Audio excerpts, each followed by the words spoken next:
പിന്നെ സ്കൂൾ വെച്ചിട്ടാണ് നമ്മൾ സിനിമയാണെങ്കിലും ഇതൊക്കെ ഇങ്ങനെ. അപ്പം ഞാനൊരു 7th പഠിക്കുമ്പോൾ വചനം, പിന്നെ അത് കഴിഞ്ഞ് പിന്നെ തിരുവചനം, പിന്നെ അത് കഴിഞ്ഞിട്ട് മോചനം, പിന്നെ റൈമിയാണ് വന്ദനം, പാവനം, ഉത്ഥാനം, വാഗ്ദാനം, അങ്ങനെ അങ്ങനെയാണ് മൊത്തം.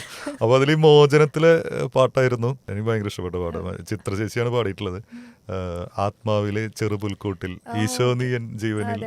അത് നമ്മളിപ്പോഴും പള്ളിയിൽ പാടുമ്പോൾ വേറെ ഒന്നും നമുക്ക് പുതിയത് കിട്ടുന്നില്ല, എന്ത് പാടും മിക്കവാറും ആ സമയത്തായിരിക്കും ഡിസൈഡ് ചെയ്യുക. അപ്പൊ ഇത് പാടാമെന്ന് പറയൂ, ഇതെല്ലാവർക്കും.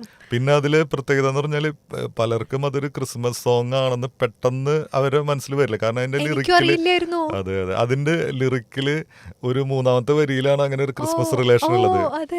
ആത്മാവിലെ ചെറുപുൽക്കൂട്ടിൽ കാണുന്നു നിൻ തിരുരൂപം ഞാൻ. ONV കുറുപ്പാണ് അത് എഴുതിയതെന്നാണ് എന്റെ അറിവ്. പ്രത്യേകത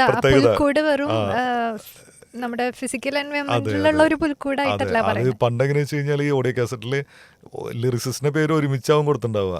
ഈ 12 പാട്ടില് ഏത് പാട്ടാണ് നമ്പർ ആയിരിക്കും ഗാനരചയിതാവ് എഴുതിയത് ഏതാണെന്ന് ക്ലിയർ ആയിട്ട് കിട്ടില്ല.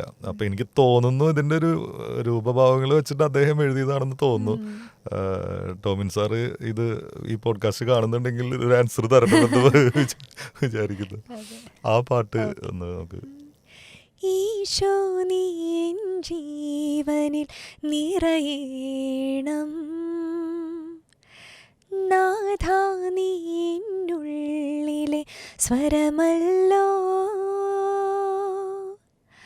ആത്മാവിലെ ചെറുപുൽക്കൂട്ടിൽ കാണുന്നു നിൻ തിരുരൂപം ഞാൻ, കനിവോലുമാരൂപം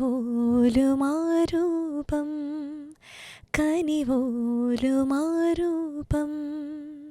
നല്ലൊരു മെലഡിയാണ്.